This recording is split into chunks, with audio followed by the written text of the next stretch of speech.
पृथ्वी कैसे बनी?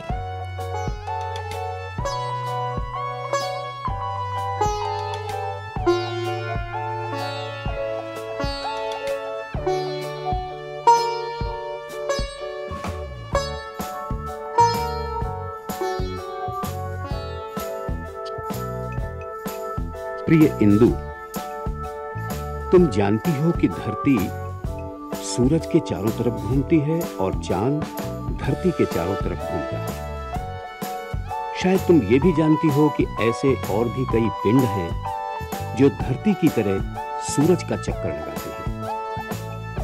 हमारी धरती समेत ये सब सूरज के ग्रह कहलाते हैं।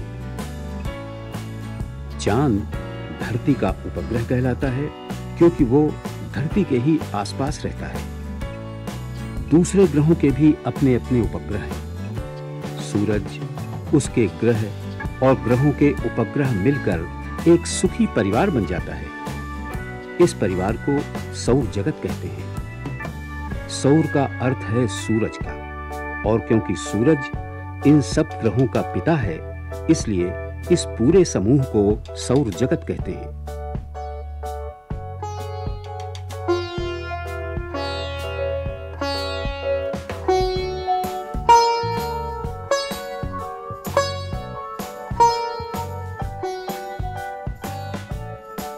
रात को तुम आसमान में हजारों तारे देखती हो। इनमें से थोड़े से ही ग्रह हैं और इन्हें तारा नहीं कहा जाता। क्या तुम बता सकती हो कि ग्रहों और तारों में क्या फर्क है? ग्रह हमारी धरती की तरह तारों से बहुत छोटे होते हैं, लेकिन आसमान में वे बड़े नजर आते हैं क्योंकि धरती से उनका फासला कम है। ठीक वैसा ही समझो जैसे चांद, जो वास्तव में बहुत छोटा है लेकिन हमारे नजदीक होने की वजह से इतना बड़ा मालूम होता है। लेकिन तारों और ग्रहों में भेद करने का असली तरीका है ये देखना कि वे जगमगाते हैं या नहीं।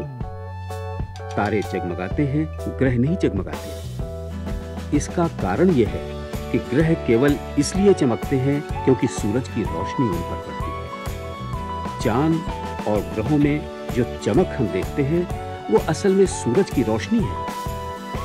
असली तारे बिल्कुल हमारे सूरज की तरह हैं। वे खुद ब खुद चमकते हैं क्योंकि वे बहुत गर्म हैं और जल रहे हैं। दरअसल हमारा सूरज खुद एक तारा है, बस वो बहुत बड़ा दिखाई देता है क्योंकि वो हमारे नजदीक है और हम उसे एक बड़े आग के गोले के रूप में देखते हैं।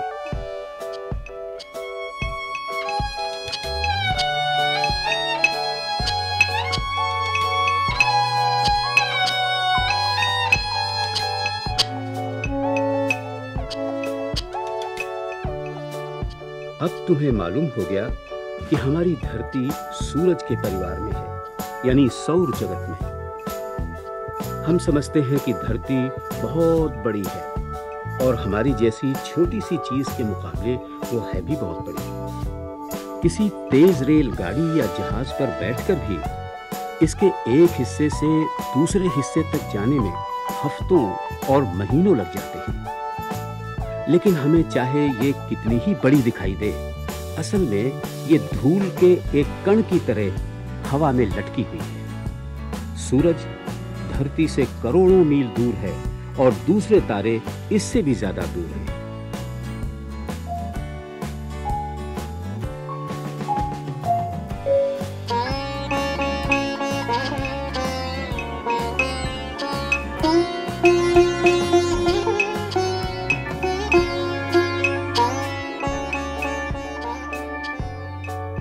खगोल शास्त्री यानी वे लोग जो तारों का अध्ययन करते हैं हमें बतलाते हैं कि बहुत समय पहले हमारी धरती और सारे ग्रह सूरज का ही हिस्सा थे। उस समय भी सूरज जलते हुए पदार्थ का बेहद गर्म गोला था। किसी तरह सूरज के कुछ टुकड़े उससे टूटकर अंतरिक्ष में निकल पड़े, लेकिन वे अपने पिता सूरज से बिल्कुल अलग न हो सके। वे इस तरह सूरज के गिर्द चक्कर लगाने लगे जैसे उनको किसी ने रस्सी से बांध कर रखा हो। ये विचित्र शक्ति जिसकी मैंने रस्सी से मिसाल दी है, वो है जो छोटी चीजों को बड़ी चीजों की तरफ खींचती है। यही वो ताकत है जो वजनदार चीजों को धरती पर गिराती है।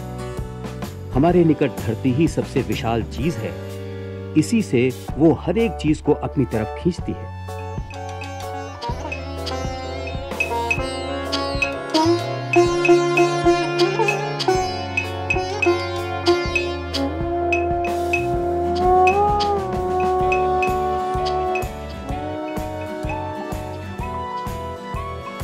इस तरह हमारी धरती भी सूरज से निकली थी। उस जमाने में ये बहुत गर्म रही होगी। इसके चारों तरफ की हवा भी बहुत गर्म रही होगी, लेकिन क्योंकि ये सूरज से बहुत छोटी थी, इसलिए जल्दी ठंडी होने लगी।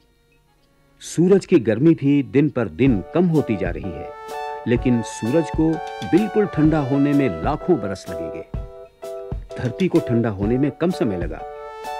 जब ये गर्म थी, तब इस पर कोई जानदार चीज नहीं रह सकती थी, जैसे आदमी, जानवर, पौधा या पेड़, सब जल जाती।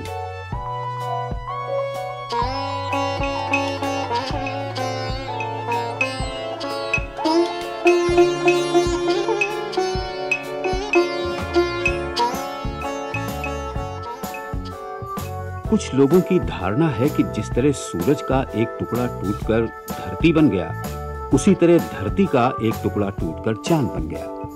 बहुत से लोगों का ख्याल है कि चांद धरती के उस हिस्से से निकला है जो आज अमेरिका और जापान के बीच का प्रशांत महासागर है।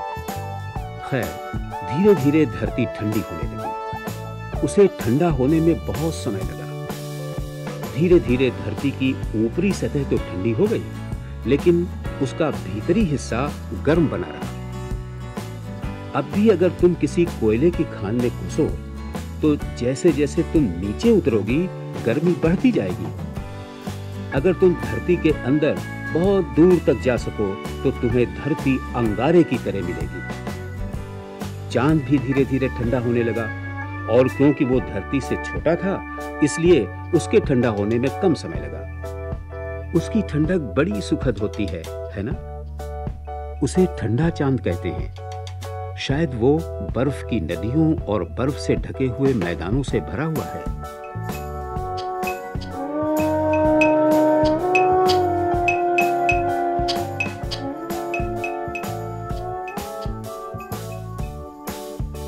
जब धरती ठंडी हुई, तो हवा में जितनी भाप थी, वो जमकर पानी बन गई और शायद वर्षा बनकर बरस पड़ी। लगता है उस समय बहुत ही ज्यादा पानी बरसा होगा। ये सब पानी जमीन के बड़े बड़े गड्ढों में भर गया, और इस तरह बड़े बड़े समुद्र और सागर बने। जैसे जैसे धरती ठंडी होती गई और समुद्र ठंडे होते गए, वैसे वैसे वे जानदार चीजों के रहने लायक होते गए। अगले खत में मैं तुम्हें जानदार चीजों के पैदा होने का हाल लिखूंगा।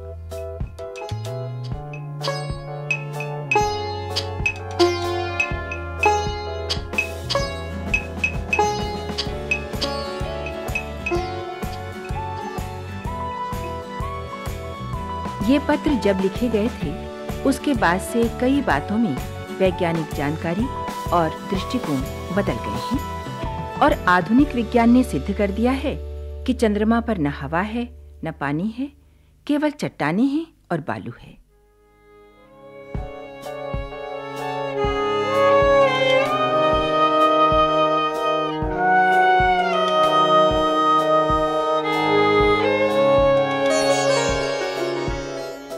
जानदार चीजों की शुरुआत।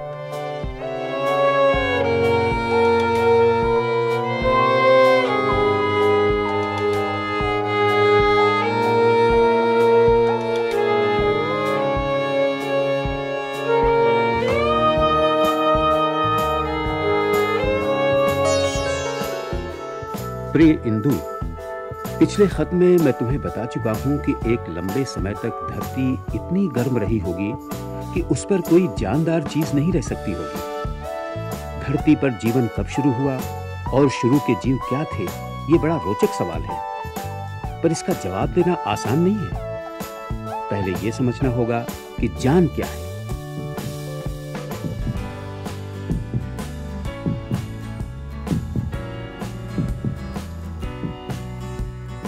शायद तुम कहोगी कि आदमी और जानवर जानदार हैं, लेकिन दरख्तों और झाड़ियों, फूलों और तरकारियों को क्या कहोगे?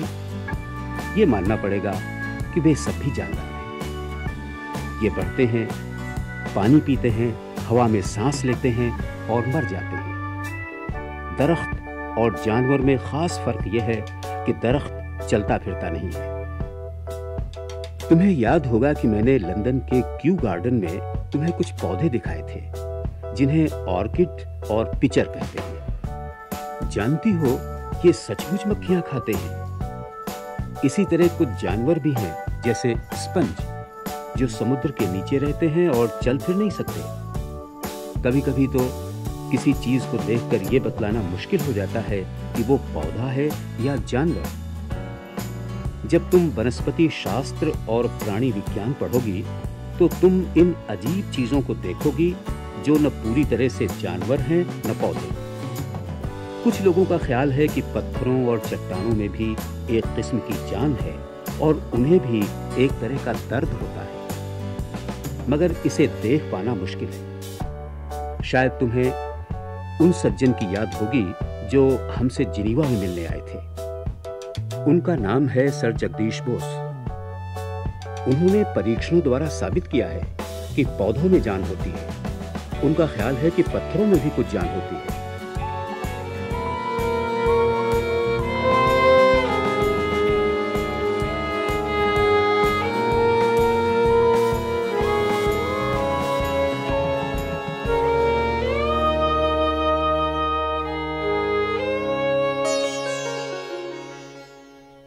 अब तुम्हें मालूम हो गया होगा कि किसी चीज को जानदार या बेजान कहना कितना मुश्किल है। लेकिन इस वक्त हम पत्थरों को छोड़ देते हैं, सिर्फ जानवरों और पौधों पर ही विचार करते हैं। आज दुनिया में हजारों तरह की जानदार चीजें हैं। मर्द हैं, औरतें हैं, जिनमें कुछ अक्लमंद हैं और कुछ बेवकूफ। जानवर भी बहुत तरह के हैं, जिनमें हाथी, बंदर और चींटी जैसे चतुर जानवर भी हैं और बहुत से बुद्धू जानवर भी। जीवन के इस क्रम में मछलियां और बहुत से समुद्री जीव और भी निचले दर्जे के हैं। इनमें भी सबसे निचले दर्जे के जीव हैं स्पंज और जेली के आकार की मछलियां और वो चीजें जो आधा पौधा है और आधा जानवर।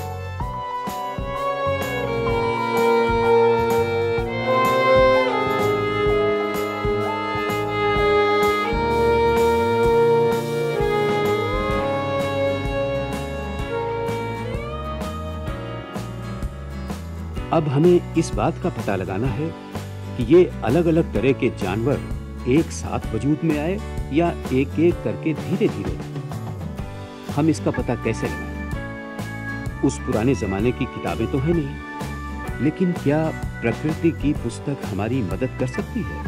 हाँ, कर सकती है। हमें पुरानी चट्टानों में जानवरों की हड्डियां मिलती हैं, जिन्हें अंग्रेजी में फॉसिल्स कहते हैं। जब ये फॉसिल्स हमें मिलते हैं तो हम कह सकते हैं कि आज से सैकड़ों वर्ष पहले जब वो चट्टान बनी तो वे जानवर भी जरूर रहे होंगे जिनकी हड्डियां हमें चट्टानों में मिली हैं। तुमने इस तरह के बहुत से छोटे और बड़े फॉसिल्स लंदन के साउथ केंसिंगटन अजायब घर में देखे थे। जब कोई जानवर मर जाता है तो उसका नर्म और मांस वाला भाग तो बहुत जल्दी सड़ जाता है, लेकिन उसकी हड्डियां बहुत दिनों तक बनी रहती हैं। यही हड्डियां हमें पुराने जमाने के जानवरों का हाल बताती हैं। लेकिन मान लो किसी जानवर के हड्डियां ही न हो, जैसे जेलीफिश, तब उसके मरने के बाद कुछ भी बाकी नहीं रह जाता। जब हम चट्टानों को गौर से देखते हैं और बहुत से पुराने फॉसिल्स जमा कर लेते हैं तो हमें मालूम हो जाता है कि अलग अलग समय में अलग अलग तरह के जानवर रहते थे। सबके सब एक साथ कहीं से नहीं आए। सबसे पहले खोल वाले साधारण जानवर पैदा हुए, जैसे घोंघे। समुद्र के किनारे तुम जो सुंदर घोंघे और सीढ़ियां बटोरती हो, वे उन जानवरों के बाहरी खोल हैं जो मर चुके हैं। उसके बाद कुछ और विकसित जानवर आए, जैसे सांप, हाथी से भी बड़े जानवर और आज पाए जाने वाले जीवों से मिलते जुलते पशु पक्षी। सबसे बाद में हमें आदमियों के अवशेष मिलते हैं। इससे यह पता चलता है कि जानवरों के वजूद में आने का एक सिलसिला था। पहले सबसे मामूली जानवर आए, उसके बाद उनसे ऊंचे किस्म के जानवर आए, और जैसे जैसे समय बीता वो और विकसित होते चले गए, और आखिर में सबसे विकसित जानवर यानी आदमी आया। सीधे साधे स्पंज और घोंघे में कैसे इतनी तब्दीलियां हुई और कैसे वे विकसित होते चले गए, ये बड़ा रोचक अध्ययन है जिसके बारे में तुम्हें फिर कभी बताऊंगा। इस वक्त तो हम उन प्राणियों की बात कर रहे हैं जो सबसे पहले आए।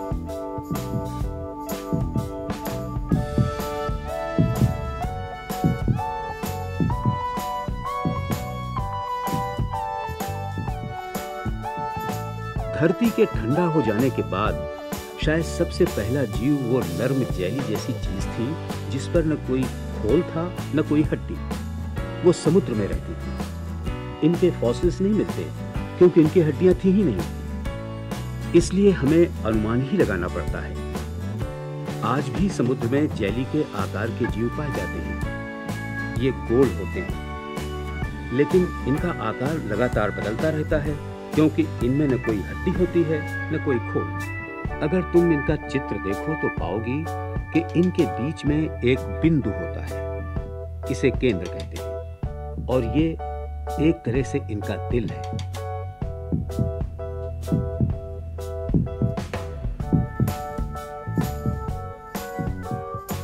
ये जीव एक अजीब ढंग से बंटकर दो हो जाते हैं।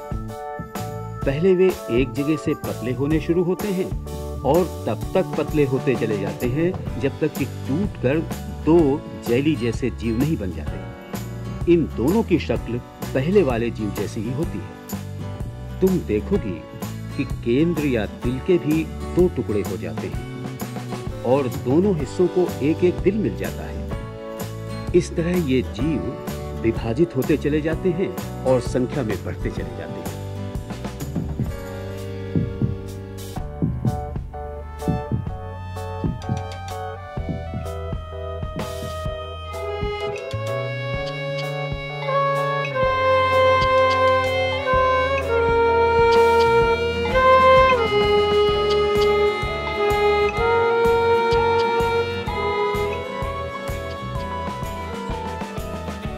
इसी तरह की कोई चीज हमारी पृथ्वी का पहला जीव रही होगी। जीवन का कितना सादा और साधारण रूप था ये। उस समय इस पृथ्वी पर इससे बेहतर या विकसित जीव नहीं था।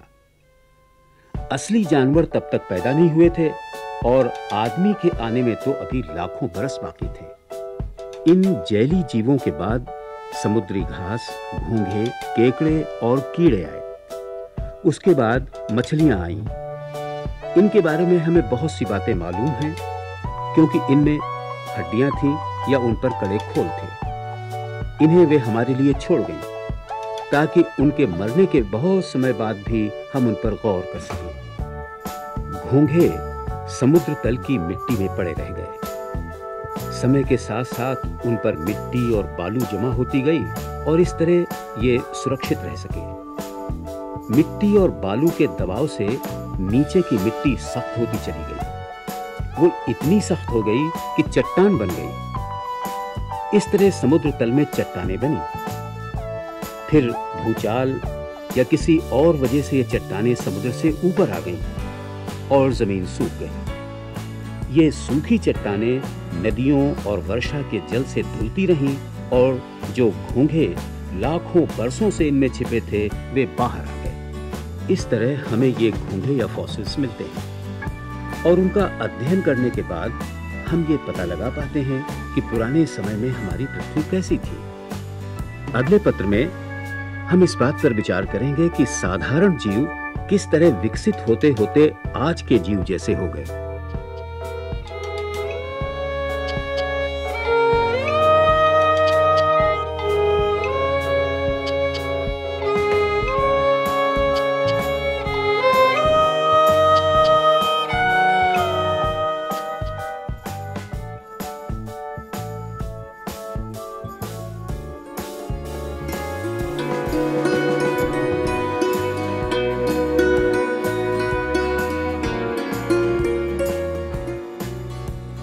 जीव जंतु कब प्रकट हुए।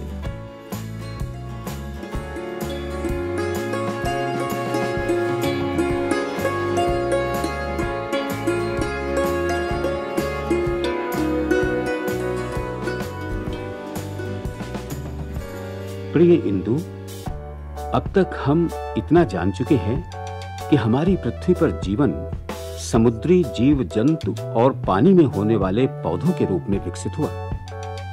ये जीव सिर्फ पानी में रह सकते थे और अगर किसी वजह से बाहर निकल आते होंगे और उन्हें पानी न मिलता होगा तो जरूर मर जाते होंगे। जैसे आज भी अगर जेली फिश किसी तरह किनारे आ जाए और सूख जाए तो वो मर जाती है। लेकिन उस जमाने में आजकल से कहीं ज्यादा समुद्र और दलदल रहे होंगे।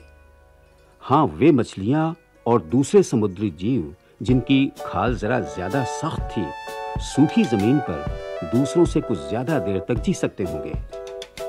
इस तरह जेलीफिश और उसके जैसे और जीव धीरे धीरे कम होते गए, क्योंकि सूखी जमीन पर जिंदा रहना उनके लिए मुश्किल था और जिनकी खाल ज्यादा सख्त थी उनकी संख्या बढ़ती गई।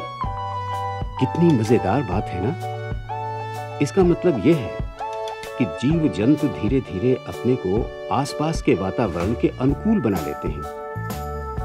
तुमने लंदन के साउथ केंसिंगटन अजायब घर में देखा है कि किस तरह सर्दियों में और ठंडे देशों में, जहां बहुत बर्फ गिरती है, पक्षी और जानवर बर्फ की तरह सफेद हो जाते हैं, और गर्म देशों में जहां हरियाली और दरख्त बहुत हैं, वे हरे या किसी दूसरे चमकदार रंग के हो जाते हैं। इसका मतलब ये हुआ कि वे अपने को उसी तरह का बना लेते हैं जैसे उनके आसपास का वातावरण हो। वे अपना रंग इसलिए बदल लेते हैं जिससे अपने को दुश्मनों से बचा सकें, क्योंकि अगर उनका रंग आसपास की चीजों जैसा होगा तो वे आसानी से दिखाई नहीं देंगे। ठंडे मुल्कों में उनकी खाल पर बाल निकल आते हैं जिससे वे गर्म रह सकें। चीता पीला और धारीदार होता है, उस धूप की तरह जो दरख्तों से होकर जंगल में आती है। इसीलिए चीते को घने जंगल में देख पाना मुश्किल होता है।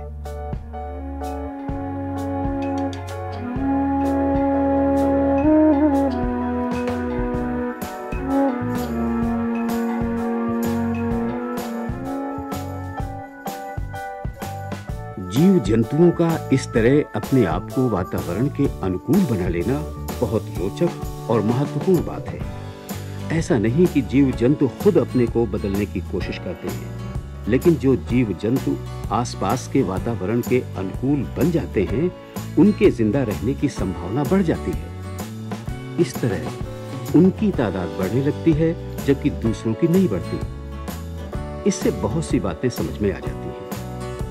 इससे यह स्पष्ट होता है कि साधारण जीव धीरे धीरे विकसित होते हुए ऊंचे दर्जे के जीव बन जाते हैं, और मुमकिन है कि लाखों वर्षों के बाद वे आदमी के रूप में विकसित हो जाएं। अपने चारों तरफ होने वाली ये तब्दीलियां हम देख नहीं सकते, क्योंकि वे बहुत धीरे धीरे होती हैं और हमारी जिंदगी छोटी होती है। लेकिन प्रकृति अपना काम करती रहती है और चीजों को बदलती और सुधारती रहती है। वो न तो कभी रुकती है और न आराम करती है।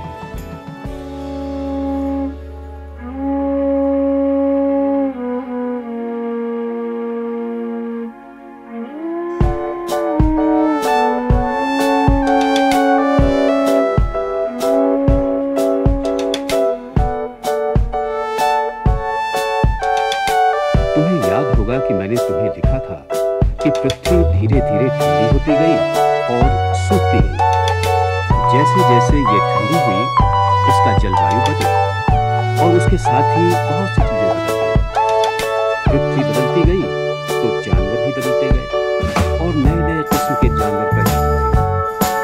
पहले साधारण समुद्री जीव आए, फिर अधिक विकसित जीव आए। इसके बाद जब सूखी जमीन ज्यादा हो गई तो ऐसे जानवर आए जो पानी और जमीन दोनों पर रह सकते, जैसे मगरमच्छ या मेढक। इसके बाद वे जानवर आए जो पूरी तरह से जमीन पर रहते थे, और फिर पक्षी आए जो हवा में उड़ सकते थे। मैंने मेढक है, क्योंकि इसके जीवन से ये पता चलता है कि किसी तरह समुद्री जीव बदलते बदलते जमीन पर रहने वाले जीव बने। मेढक पहले मछली होता है, लेकिन बाद में वो जमीन का जीव बन जाता है और जमीन पर रहने वाले दूसरे जीवों की तरह फेफड़ों से सांस लेता है। उस पुराने जमाने में जब जमीन पर जीवन आरंभ हुआ, तब चारों तरफ बड़े बड़े जंगल थे। घने जंगलों के कारण जमीन दलदली हो गई होगी। बाद में ये जंगल दब गए और मिट्टी और चट्टानों के दबाव से ये धीरे धीरे कोयले में बदल गए। तुम्हें मालूम है, कोयला गहरी खानों से निकाला जाता है। कोयले की ये खाने असल में पुराने जमाने के जंगल हैं।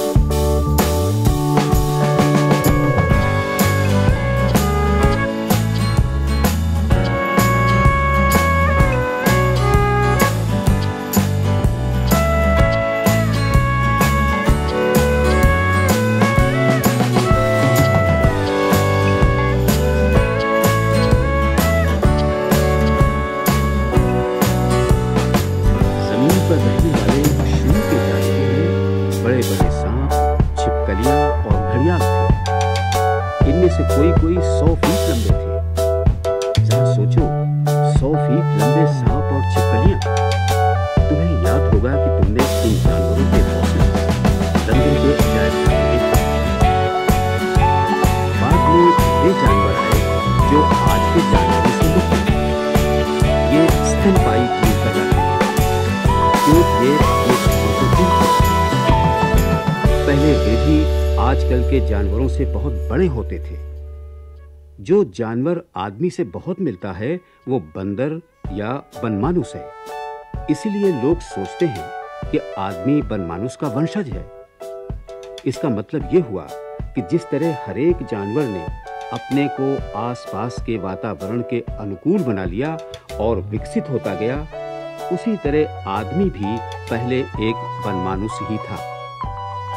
ये सच है कि वो सुधरता गया, या यूं कहो कि प्रकृति उसे सुधारती रही, और आज उसके घमंड का ठिकाना नहीं है। वो अपने आप को दूसरे जानवरों से बिल्कुल अलग समझता है। लेकिन हमें याद रखना चाहिए कि हम बंदरों और बनमानुसों के भाई बंद हैं, और आज भी हम में से बहुत से बंदरों जैसा व्यवहार करते हैं।